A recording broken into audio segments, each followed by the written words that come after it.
Maggie Talavera, periodismo sin Photoshop. Y sin Photoshop vamos a tratar un tema que preocupa, pero que parece que ha tenido solución, por lo que ya me ha soplado en la orejita, antes de comenzar la entrevista, el doctor Marcelo Cuellar. Él es director del Hospital San Juan de Dios. Le agradezco, doctor, por venir y compartir con nosotros y con nuestra audiencia lo que yo considero, no tengo la menor duda, es un tema de interés de muchos, porque el Hospital San Juan de Dios es el principal hospital a donde recurre prácticamente todo el mundo, ¿o no? Muy buenos días, muy gracias por la invitación. Efectivamente, el Hospital San Juan de Dios prácticamente nace con la República, 1834. Increíble, doctor. Desde 1834 está sirviendo a la población y es considerado justamente el hospital del pueblo, el hospital del pobre. Yo le digo, es la última estación, y eso es parte de la motivación diaria, porque siempre decimos, el paciente llegó aquí y tenemos que resolver su problema, porque de aquí ya no hay dónde más acuda. Es la última estación, me voy a quedar con eso. Lamentablemente, la situación que ha venido convulsionando en las últimas semanas, que se ha hecho, digamos, mediática, vamos a llamarlo así, pero es una situación que la vivimos sufriendo desde finales del año pasado. Parte importante de los ingresos con lo que cuenta el hospital para poder cumplir con sus obligaciones operativas son las que se realizan a través de las prestaciones enmarcadas dentro de las leyes, la anterior, la 475, fundamentalmente el año que estaba vigente hasta el 31 de diciembre, en el cual nosotros pasábamos, vamos a decir, la factura por la atención de los pacientes al gobierno municipal.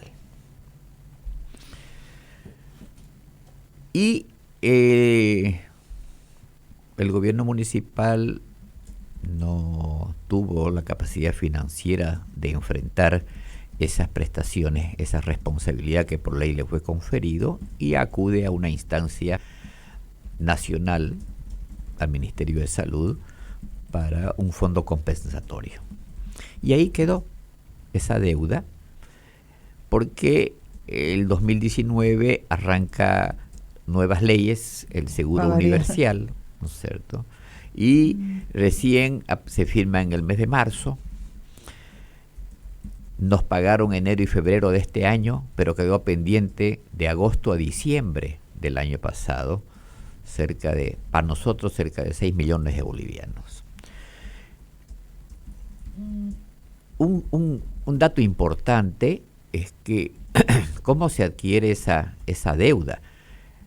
La ley establece que nosotros prestamos los servicios y después de prestados los servicios cobramos por los servicios ya efectuados para reposición de materiales, insumos, medicamentos, reactivos. En otras palabras, estamos recuperando un costo ya incurrido.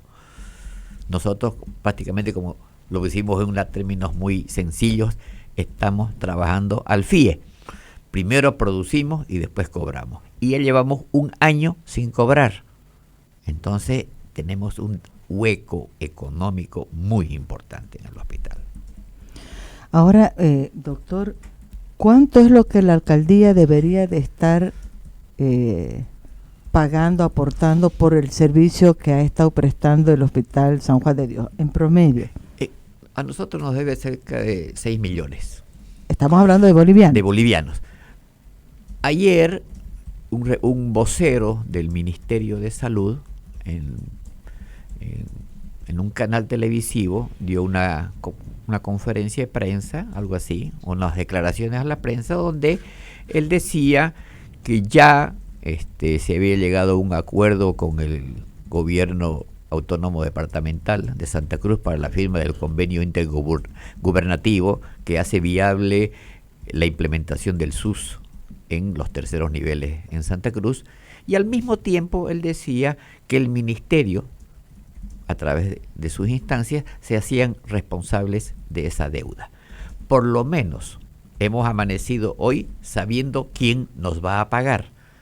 La deuda sigue, pero ya tenemos claro quién es el que se va a hacer cargo de la deuda y a quién le vamos a cobrar.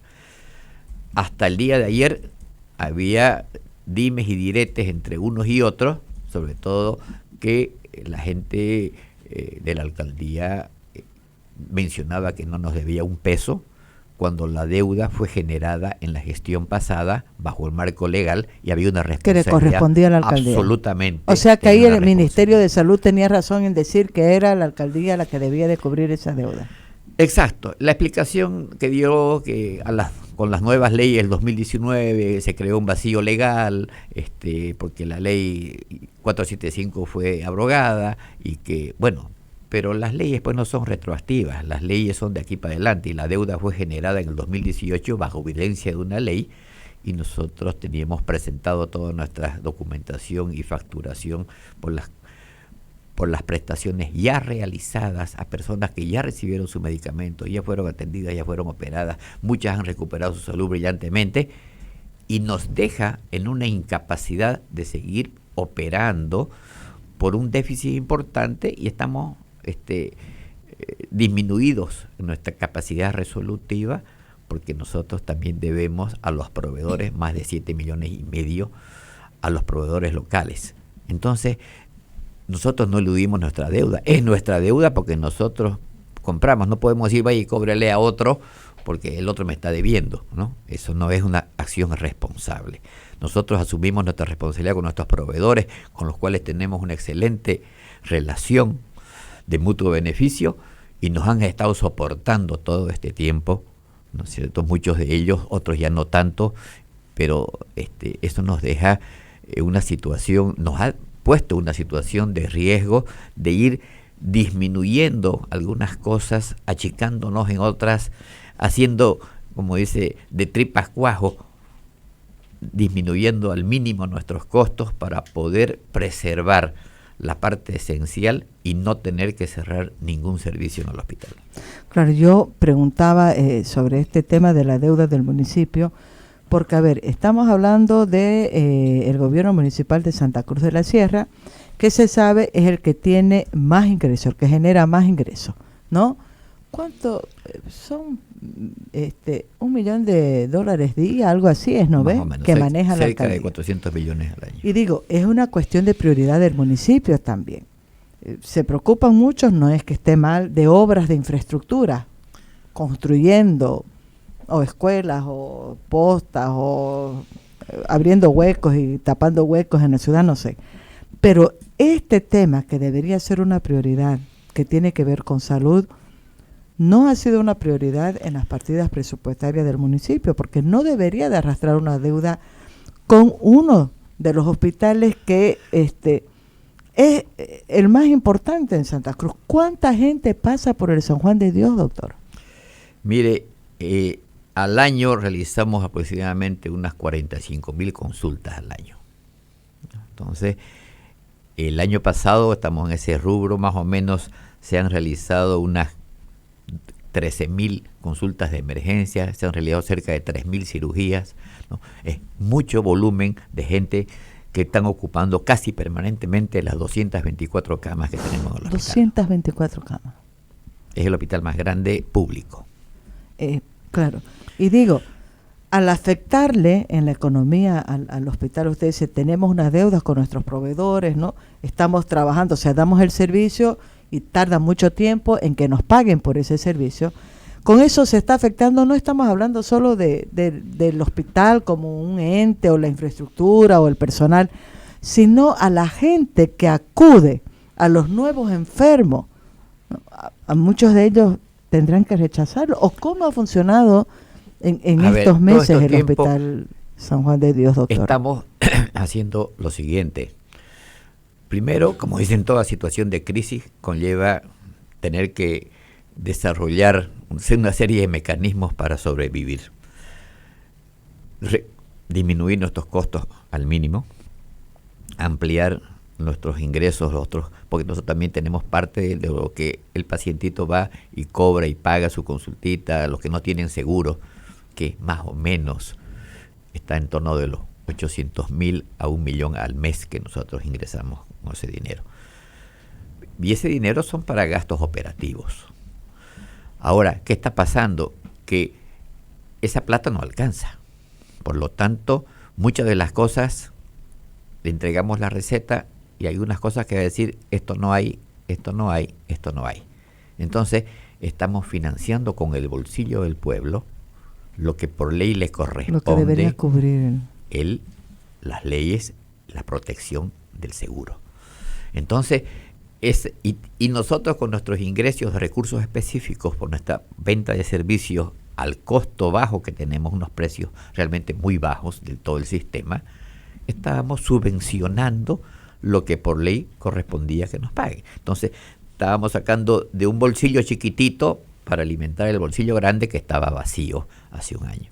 Entonces, eso nos ha llevado a que las personas, la gente sufre porque muchas cosas tienen que comprárselas. Hay medicamentos que no lo tenemos porque no hay para comprar, entonces recibe un poco y el otro poco mete la mano al bolsillo porque no le queda otra alternativa a la gente. Nosotros tenemos otras ayudas, tenemos la gente de Abozán, tenemos las hermanas religiosas del hospital, tenemos gente que nos colabora de buen corazón y que están todos los días y gente voluntaria. Es algo que caracteriza al San Juan de Dios, que tiene una simbiosis muy importante con la sociedad, en instituciones o personales, que están aportando, estamos dando, de alguna manera solucionando los problemas, porque, como les decía, ya de aquí para adelante no hay donde más vayan, hay que solucionarlo, ¿no? Entonces, esta situación ha hecho eso, que haya disminuido nuestra calidad de atención, porque estamos dando menos de lo que realmente le corresponde por un estado de iliquidez en el hospital, y que esto si esto continuase, pues corremos el riesgo potencial de comenzar a disminuir aún más. Como le dije, menos mal que hoy amanecimos con la novedad, con la noticia de parte del ministerio que ellos asumen la deuda. Esperemos que se haga realidad y que en el corto plazo se hagan los desembolsos para poder tener un alivio a nuestra situación de crisis. Doctor, yo tenía aquí una cifra, 5.6 millones de bolivianos como deuda de la alcaldía municipal, no sé si corresponde. Eso es. Y 6.8 millones de bolivianos por los aportes del SUS de marzo a julio de este 2019, que corresponderían al Ministerio de Salud o a la Gobernación, no sé a cuál. Al ministerio. Al ministerio. La Gobernación no tiene deudas con el Hospital San Juan No, de de Dios. ninguna manera, al contrario, la Gobernación la que nos está dando soporte de muchas cosas.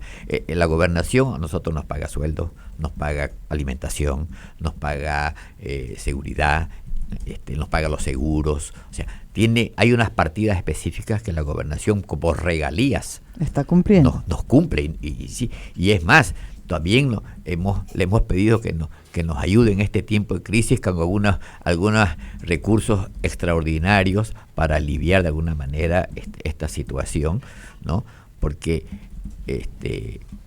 si no sería insostenible, ¿no? O sea, el soporte de la Gobernación, sin eso no hubiéramos podido sobrevivir, definitivamente. El gran problema es que de esos recursos que establece la ley, la mayoría son para insumos, medicamentos y reactivos, o sea, para los gastos operacionales, que es ahí donde tenemos el grave inconveniente, porque la ley establece que esos recursos deben ser invertidos prioritariamente en la reposición de insumos, medicamentos. ¿Cómo vamos a reponer si no los tenemos? Hace un año que no tenemos con qué reponer. Entonces hemos ido de a poquito de lo que recordábamos en el día, ir a comprar al día siguiente y ir fiando y seguir fiando y medio pagando y seguir fiando. Es una situación de estrés diaria. Terrible. Diaria. Hace un año que estamos de agosto a agosto en esta situación precaria de iliquidez. Ahora, doctor, ¿cuál es el problema de fondo? ¿Dónde se origina el problema de fondo? Cuando los sistemas de este tipo, por ejemplo, vamos a hablar un poco más, yo pienso más en futuro con la experiencia pasada. ¿Cuál es la lucha que del comienzo ha establecido el Colegio Médico en general en cuestionando el SUS? Porque no está clara la sostenibilidad financiera de un seguro de esa envergadura. Lo estamos viendo.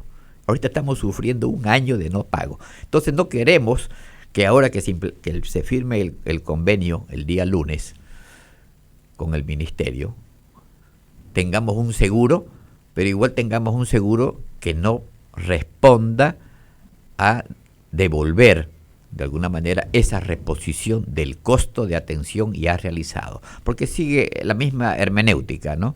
Nosotros hacemos la prestación, concurrimos en un gasto, y ese gasto tenemos que plantearlo en una factura, le pasamos la factura al seguro, y el seguro tiene que devolvernos ese costo de la atención para que el hospital continúe operando sus atenciones. Entonces, el gran riesgo en todo esto es que tenemos un seguro, están dichas lo que llaman ellos los productos de un seguro, pero vamos a ver si realmente se cumple con la sostenibilidad financiera.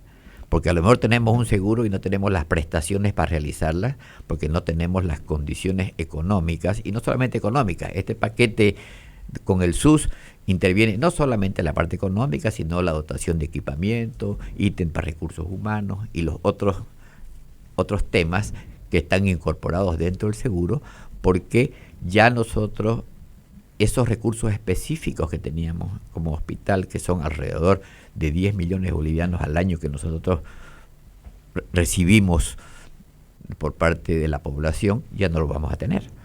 Entonces ya en una situación futura ya no tendríamos con qué, vamos a decir, un oxígeno. Con qué oxígeno subsistir, porque ya prácticamente todo, casi todo, va a depender del seguro. Y vamos a depender de la agilidad con la cual se haga la reposición de esos costos ya incurridos por el hospital. Ese es el gran desafío ahora nuestro como hospital, la agilidad en el tema de manejar bien la información, de presentar toda la información requerida para exigir de parte del ente Seguro Universal de Salud boliviano que haga el pago de las prestaciones ya realizadas para poder entrar en un círculo positivo en el cual prestamos el servicio, recibimos el dinero y sigue el dinero para la reposición para poder entregar a la población lo que le corresponde por ley y por su, vamos a decir, su derecho constitucional del acceso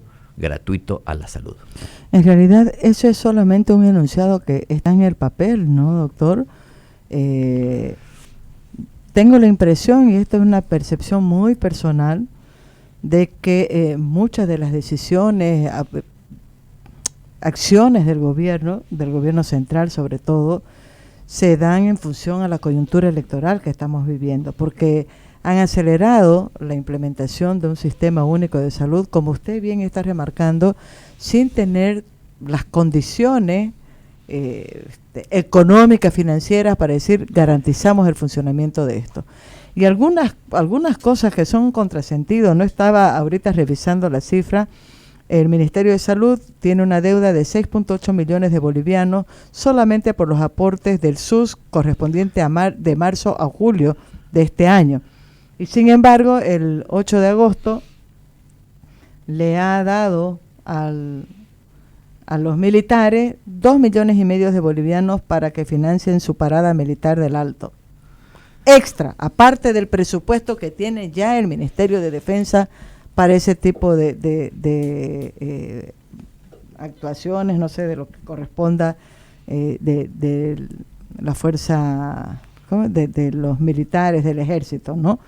Estoy poniendo esto, y muchísimos ejemplos más uno podría dar, ¿no?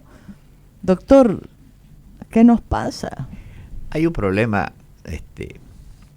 político-económico realmente, y esto se agudiza con el tema preelectoral. La nueva Constitución Política del Estado establece lo que le mencionaba, derecho constitucional del ciudadano a tener acceso gratuito a la salud. 11 años después aparece la ley, pero los seguros no se hacen con ley. Los seguros se hacen asegurando que las prestaciones se realicen, porque uno no quiere un seguro sin prestaciones.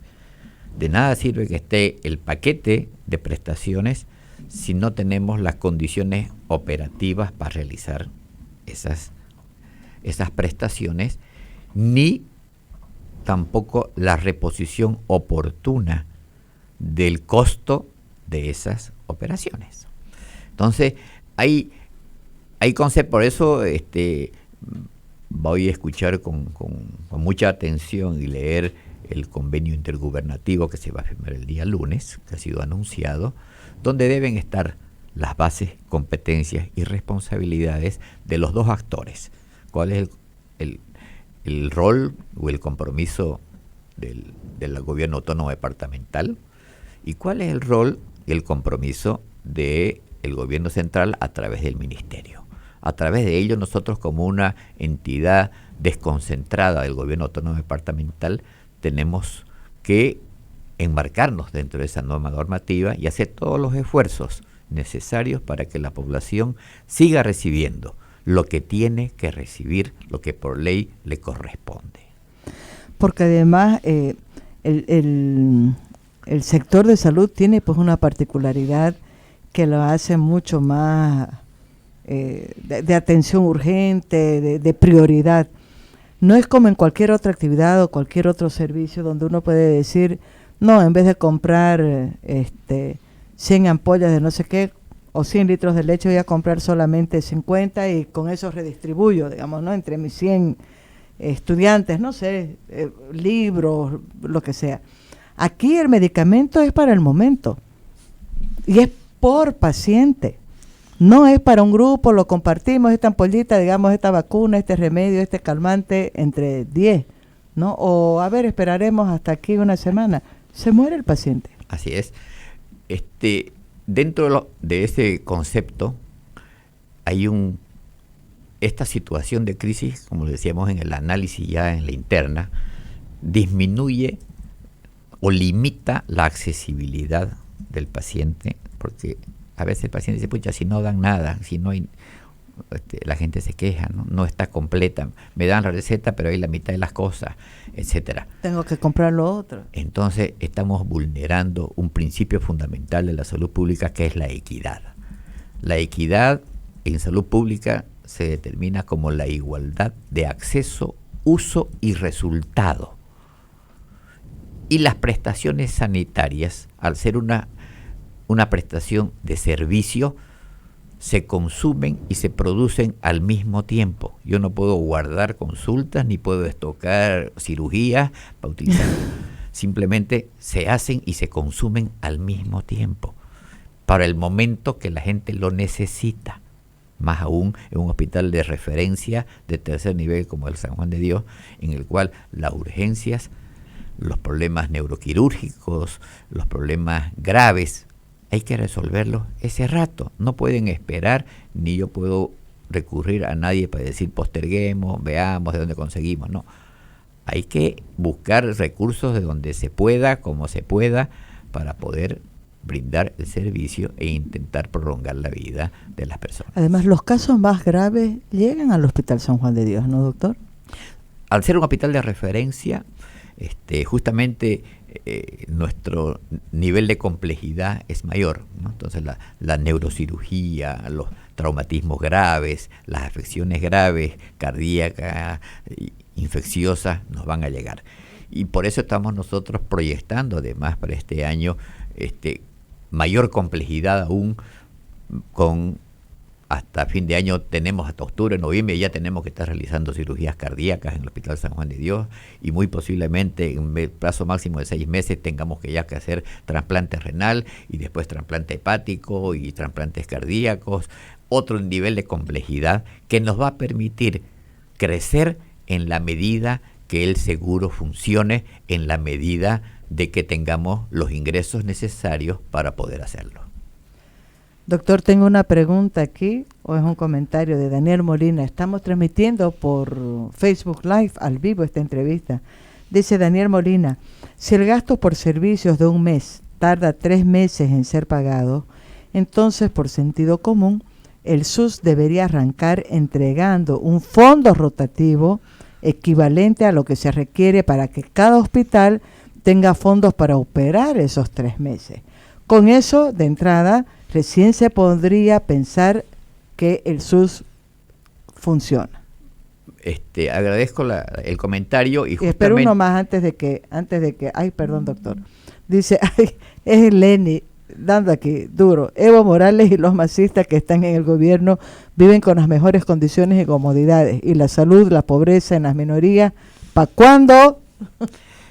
En el tema del fondo, sí, se ha planteado técnicamente nosotros y espero que esté dentro de los convenios y los detalles del convenio, precisamente un convenio marco, pero nosotros hemos exigido que por lo menos nos den un capital operativo que sirva, es decir, un fondo en avance, como llama el Tesoro General, es decir, un fondo en avance para arrancar y a partir de eso poder primero solucionar un poco la deuda, un poco el alivio a la deuda que nosotros tenemos con nuestros proveedores y además un fondo de arranque para poder comenzar a abastecernos de insumos, medicamentos, reactivos, para poder brindar una calidad de atención como el pueblo se merece. Eso sería lo mínimo, ¿no? Claro, estoy pensando, ¿acaso sucediera el milagro de que paguen los 6 millones, 6 millones de bolivianos que adeudan? El hospital tendría la oportunidad de pagar parte de lo que les debe a sus proveedores. Exacto. Pero se queda nuevamente cero para funcionar. Así ¿no? Le hacía un comentario. Necesita ese capital. A una agencia de noticias, justamente él hacía la analogía de una panadería. Nosotros estamos entregando panes todos los días con harina fiada. Así, ¿no? Como decimos, lo leí, como el dicho. Creo que lo leí en El Deber, a alguien le declaró usted eso. Sí, sí, a otra agencia de noticias, pero... Y como les decía también a la gente, estamos obligados nosotros a hacer pan.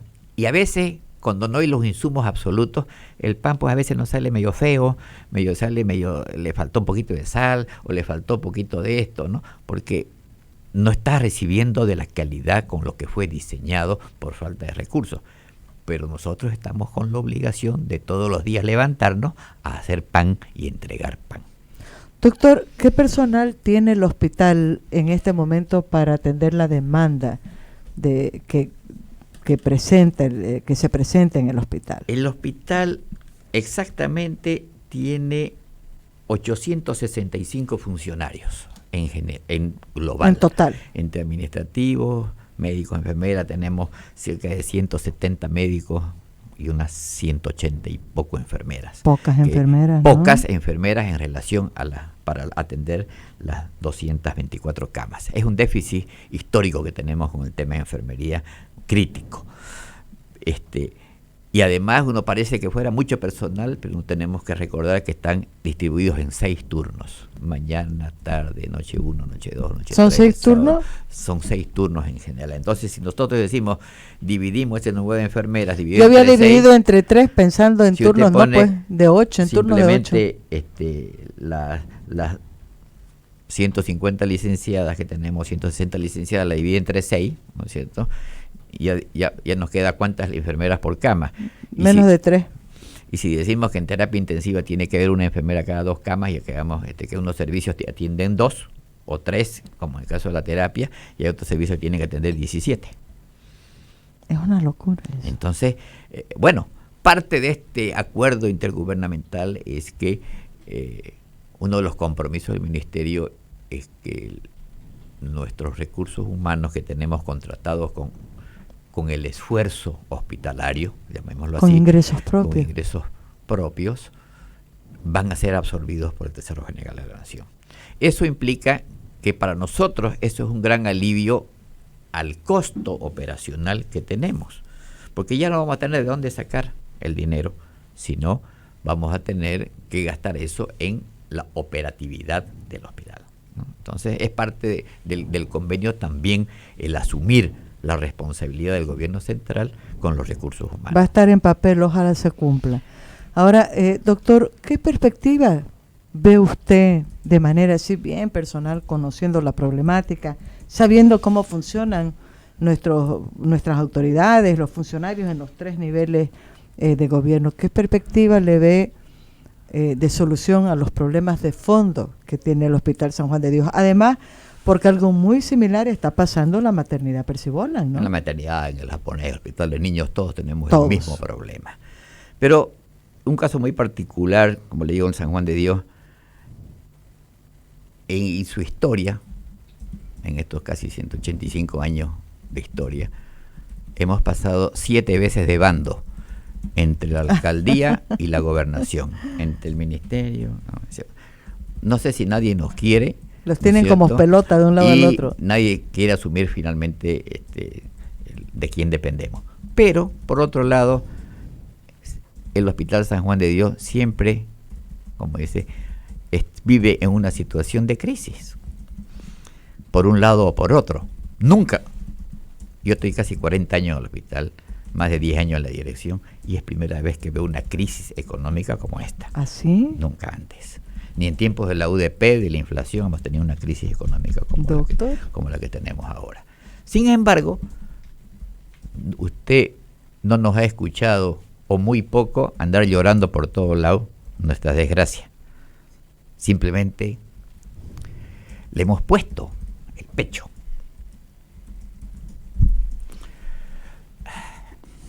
Es difícil, ¿no? Pero doctor, ¿se ha emocionado? Sí. Es que estos temas, casi toda mi vida estoy en el hospital. La gente sufre. El funcionario sufre también. No solamente el pueblo. Verse con las manos atadas, verse que puede hacer otras cosas diferentes si tuviera los medios y los recursos. Y que además los medios están, ¿no? No nos llegan en la forma como llegan. Abrogamos la esperanza, ¿no es cierto? Porque toda crisis nos debe llevar a una esperanza de mejora, ¿no? La mejora tiene que ser que esto, nosotros, que se está haciendo, que se va a hacer el día lunes, nos lleve a tener mejores condiciones para poder darle a la población lo que merece. Doctor, si usted fuera ministro de Salud y la presidenta, porque voy a poner que es una mujer la presidenta de Bolivia, le dice: doctor Marcelo, usted es el ministro de Salud y tiene toda la libertad para decir, este es el plan para mejorar y de verdad garantizar salud pública para todos, ¿qué haría? Es que hay un viejo adagio en salud pública que dice: la salud no tiene precio. Todos lo sabemos, pero tiene un costo. Y el costo, en este momento, constitucionalmente, lo tiene que cargar el Estado. A través de sus instancias nacionales, gubernamentales, alcaldías. Pero el costo no puede seguir siendo financiado del bolsillo del pueblo. El costo tiene... ¿Eso qué significa? Lo que siempre venimos peleando. Mayor presupuesto del Tesoro General para ser invertido en salud. Y lamentablemente lo ven como un gasto y no como una inversión en salud. La salud es un bien económico, es potencia, es trabajo, es producción. Y eso le hace bien al Estado y de ahí genera riqueza. Pero si no tenemos salud, y obviamente ligado al tema de educación, pues no hay productividad, la gente vive enferma, no tiene fuerza para trabajar, no tiene condiciones de trabajar. Además, el costo social que tiene un enfermo que deja de trabajar porque no puede acudir, ¿no? O sea, deja de producir. Hay un sufrimiento individual. Y lo que genera en el entorno familiar. Colectivo, ¿no? Hay un sufrimiento triple en la población. Entonces, todo pasa por una política que la salud, así como reza la Constitución, será la principal preocupación financiera del Estado. Así reza la Constitución política. Que sea verdad, ¿no? Que no tengamos que el mayor presupuesto esté en otras áreas improductivas. Usted mencionaba recién el caso de los militares. El presupuesto de los militares, pues escucha, es bonito.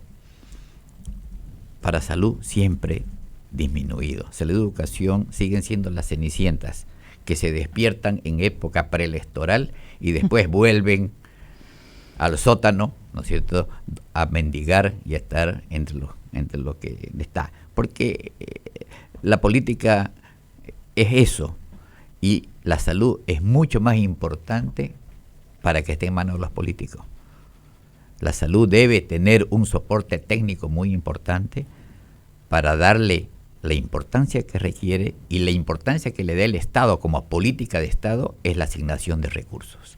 Porque queremos todos que la población tenga acceso a la salud de forma universal, pero no solamente acceso, sino también uso y resultados para todos, no solamente para algunos. Uso y resultado para todos. Y eso se consigue con inversión en salud.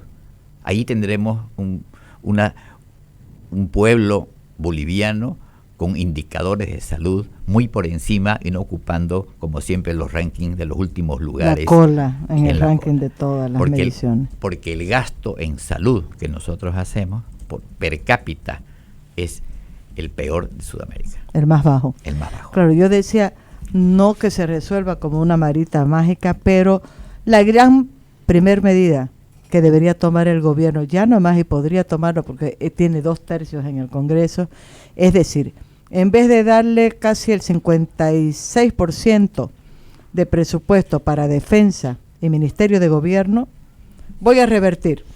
En vez de darle este 56% a defensa y Ministerio de Gobierno y 17 y 14%, algo así del presupuesto a salud y educación, lo voy a cambiar. Salud y educación sumarán 56% y defensa y gobierno 16%. Ya. ¿Por qué no podrán hacer eso, Es doctor? importante, ¿no? O sea, arrancar un seguro de esta magnitud universal hace que tenga que haber una decisión política, pero no solamente, como usted mencionaba, en papeles, en convenios, en leyes, sino con acciones. Y la única acción visible y palpable tiene que ser el incremento del presupuesto para salud, para garantizar la continuidad y la sostenibilidad del acceso gratuito universal a toda la población. Doctor Marcelo Cuéllar, director del Hospital San Juan de Dios, le agradezco muchísimo. Creo que era muy importante que usted esté aquí, que dé esta voz. No se acaba aquí, el tema no se agota con esta entrevista. Tenemos que estar pendientes de lo que ocurra el lunes y lo que venga después. Seguro, quedo muy agradecido, y como me pidieron mis compañeros que estoy en una maestría, mande saludos a mis compañeros. ¿Mande? ¿A quién? Mando mis saludos. A ver, ¿quiénes están en maestría de qué y dónde? Ahí en el Hospital San Juan de Dios estamos haciendo una maestría y tenemos clases los sábados. Pedí permisito hasta las 12 para venir y dije, mande saludos. Ahorita me acaban de mandar un mensaje, mande saludos para los compañeritos. Mando saludos a mis compañeritos. Ay, qué bien. Además me da mucha alegría saber que están en capacitación permanente.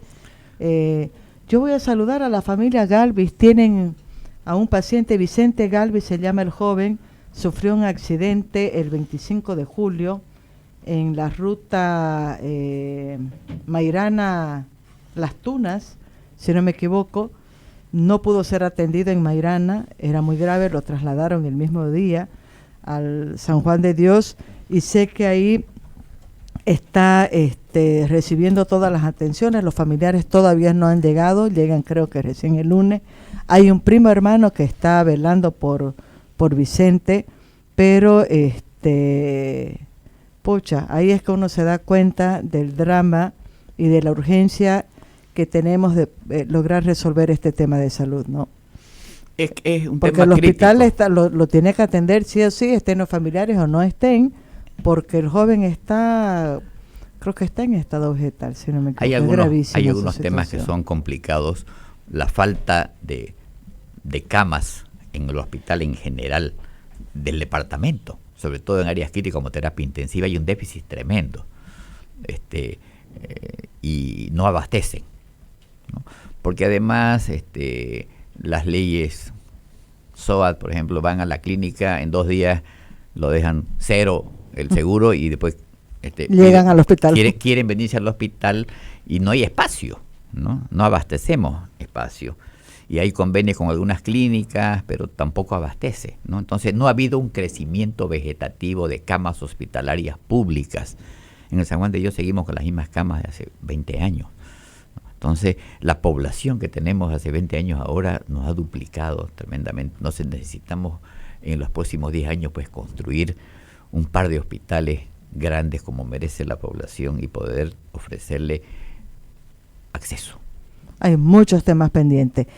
Aquí, doctor, en Marítima 100.9, todos los días, de lunes a lunes, se escucha el himno cruceño como debe ser, completo a las 12 en punto.